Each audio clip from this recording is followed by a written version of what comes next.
Caio, deixa eu te perguntar. Ele, né? Como uma pessoa assim pode ser curada? Conheço um rapaz assim violento. Você acha que Deus pode mudar o caráter de uma pessoa assim, Caio? Claro. O que faz a pessoa ser tão agressiva? Mas tem tanta Caio. coisa. Eu já fui muito agressivo. Sim. Nunca fui covarde. Nunca saí provocando ninguém para brigar, nem chutando ninguém por trás, nem dando cotovelada, nem encarando e perguntando o que foi. Nunca na vida. Eu só não levava nenhum para casa. E como eu dava muito pretexto para outros tirarem onda, e eu não levava para casa, eu briguei bastante na rua. Mas eu não posso dizer que eu fosse violento. Eu só posso dizer que eu tinha aquela atitude tinhosa de encarar, se partissem para as cabeças, eu já estava pulando dentro. Agora, e meu Deus, hoje eu não consigo nem me lembrar de como é que eu consegui viver aquele tempo batendo naquelas pessoas, não dá nem para imaginar. E eu tive amigos que eram pessoas de fato violentas, eu não era, eu só não tinha medo. Agora, eu conhecia uns violentos, desses que gostam de fazer a violência, porque um homem violento é o que se dá a violência, gosta da violência e provoca a violência. Então, eu vi vários deles encontrarem a Jesus e se tornarem docíssimos, mansos. Então, claro, se o Evangelho não mudar o caráter, o Evangelho serve para quê? Para quê? Muda o quê? O Evangelho não quer mudar nada além de mudar o meu ser todo. É uma nova criação, é um regênesis. As coisas antigas já passaram, não apenas porque foram perdoadas, mas porque foram abandonadas. Como Paulo disse, descrevendo idólatras, adúlteros, roubadores, enganadores, pervertedores de homens e um monte de coisa, ele disse: tais fostes alguns de vós antes, escrevendo aos Coríntios, mas agora fostes lavados, regenerados, justificados, santificados. Mudou, como ele diz escrevendo aos Efésios: aquele que roubava não roube mais, antes agora trabalhe com as próprias mãos para ter com que acudir ao necessitado. Quem mentia, não minta mais, fale cada um a verdade com seu próximo. O homem que recorria à violência, não seja mais violento agora, seja corajoso, porque violência não é sinal de coragem. Seja corajoso para enfrentar a violência sem violência, amando o inimigo, orando pelo que persegue. Coragem mesmo é dar outra face. E o outro olhar nos seus olhos e ver que você não fez isso por medo nenhum, mas por segurança esmagadora. Isso é que é coragem que o Evangelho gera na gente.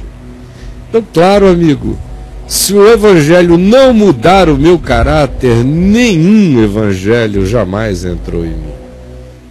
Por isso é que eu digo há anos, tem até livros meus publicados, republicados, esgotados para serem republicados, dezenas que falam disso numa época em que o grande grito que eu dei na década de 80 para a igreja evangélica toda, e ela ouviu, era que carisma, que era o que explodia, todo mundo queria carisma, dons, poderes, sem caráter, iria gerar uma catástrofe na igreja.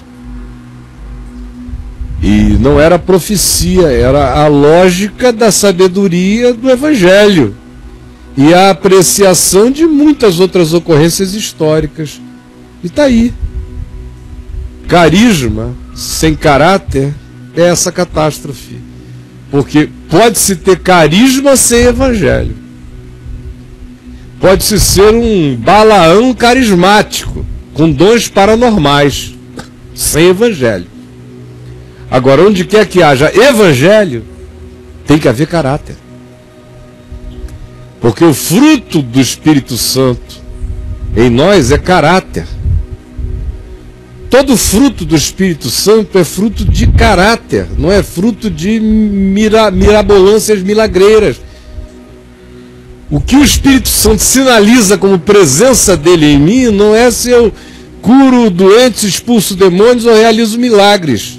Isso aí até aquele que diz Senhor, Senhor e que nunca o conheceu poderá realizar. Agora, o fruto do Espírito Santo em mim, como em João Batista, que nunca fez nenhum milagre, mas tudo quanto ele disse acerca de Jesus era verdade, é o que se diz acerca dele no Evangelho de João, a semelhança de João, o fruto do Espírito é um só. Na minha, na vida de João Batista, na sua, na de Jesus, na de qualquer um que ande no Espírito Santo. O fruto do Espírito é amor. Amor é caráter. Você está pensando que amor é o quê? Uma emoção? É um caráter. Fruto do Espírito é amor, é alegria. Alegria é caráter. Não é uma emoção, é caráter. O fruto do Espírito é amor, alegria, paz. Paz é um caráter. É uma atitude, é uma decisão. É um olhar, é uma natureza, é um caráter. É bondade, é caráter. É longanimidade, é caráter. É mansidão, é caráter. É domínio próprio, é caráter. Entendeu?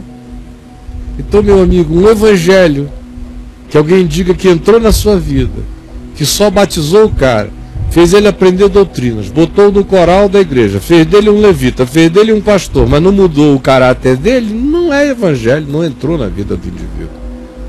É uma porca lavada, só isso. Mas não há natureza transformada, porque a natureza do evangelho é transformar a natureza humana, implantando o caráter de Cristo. E aí? Aí ele faz uma série de perguntas e no final ele revela uma coisa. Ele fala assim, você acha que Deus pode mudar o caráter de uma pessoa? Sim, o que faz a pessoa ser tão agressiva? Paramos aí. Ele fala assim, Caio, pessoas assim não mudam? Não merecem perdão? Como podemos saber se uma pessoa assim mudou e se arrependeu? Olha só, ela vai parar de ser violenta, né? Aí ele responde, fala assim... Produz fruto digno de arrependimento. Você veja como as pessoas perguntam. O que não precisa perguntar. Como é que a gente sabe se alguém se converteu? Produz fruto digno de arrependimento. Ele fala assim, Caio, essa pessoa sou eu. Produza fruto digno de arrependimento. É claro que ele pode mudar. Quero ser curado disso, não aguento mais ser violento. Estou dizendo isso desde o início. Agora, ele tem que saber. Sim. Que o evangelho vai ter que ter razão na vida dele. Ele tem que parar de discutir com a palavra. Tudo isso está presente nele porque até hoje você não se entregou mesmo à palavra. Não se entregou. Você quer fazer gestão do evangelho na sua vida. Você não se entregou ao evangelho, não se entregou a Jesus mesmo. Dizendo, eu não tenho mais razões, eu só terei razão na vida quando o meu pensamento estiver na direção do evangelho. Eu só terei razão na vida, e sempre terei razão na vida, não para reivindicá-la, mas para saber que eu estou andando com verdade, quando a minha atitude estiver alinhada com o evangelho. Eu só tenho razão na vida quando o meu comportamento for o comportamento indicado pelo evangelho. Porque eu não quero mais ter razão nenhuma na vida que não sejam as razões do evangelho implantadas em mim. É isso que muda o caráter da gente, é isso que realiza a conversão.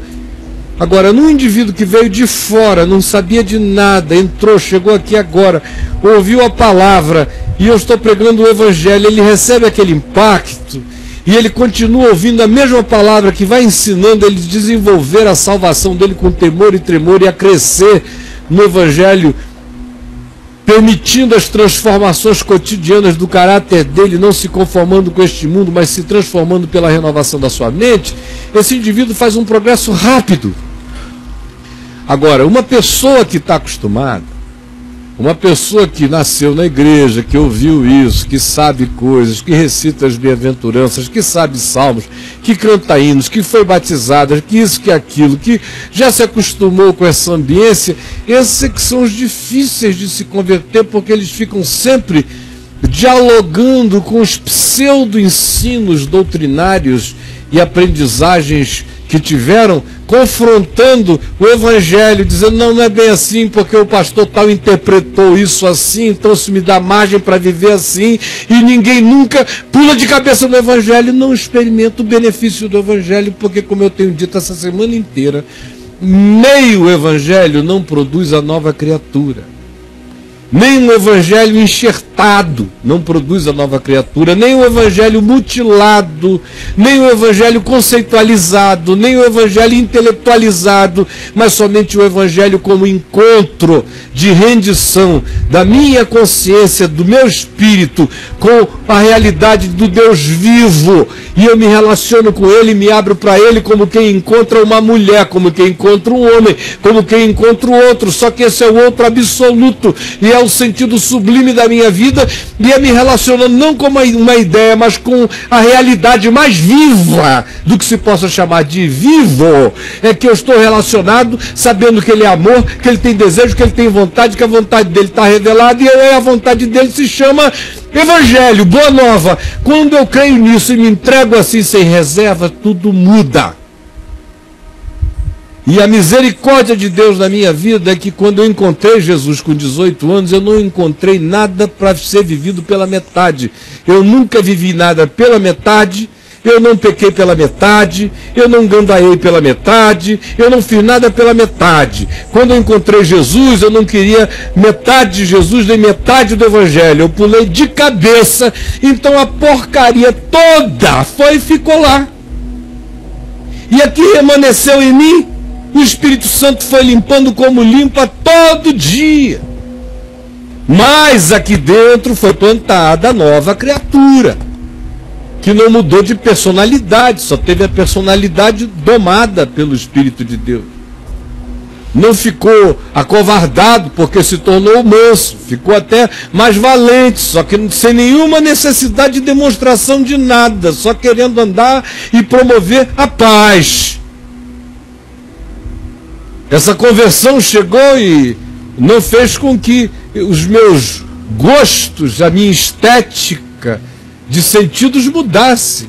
Ela só ganhou mais perspectiva do que tem valor, do que não tem valor, do que é só vaidade humana e do que eu genuinamente aprecio sozinho. Conversão veio e não me tornou um alienígena de mim mesmo, só pegou quem eu não era e foi transformando em quem Deus me fez para ser. Você entendeu, amigo? Mas Evangelho tem que gerar isso. Se não produzir isso, não produziu nada na gente.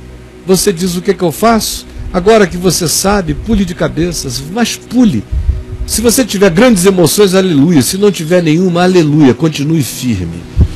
Vá comendo a palavra, vá se alimentando, vá deixando Jesus ser formado em você e vá exercitando como Senhor, porque Deus deu a você esse senhorio. Ele colocou na sua consciência esse senhorio. É por isso que Tiago diz, resisti ao diabo, ele fugirá de vós. É por isso que Jesus diz, tome sua cruz. É por isso que ele insiste, venha, decida, levanta, vai. Ele manda a gente agir, exercer a volição, a vontade. Ele me deu esse poder. Exerça esse poder nele para dizer aos impulsos, à violência, ao destempero, que quem manda agora aqui é você, porque você mesmo se submeteu ao Senhor dos Senhores na sua vida. E a sua alma não tem mais permissão para viver no vício dos descontroles nos quais você se colocou durante tanto tempo. Isto acaba agora. O resto é exercício. Você pode tropeçar aqui e ali, mas se você perseverar, você vai vencer. A gente determina uma nova tendência na vida da gente e persevera nela e alimenta aquela nova tendência.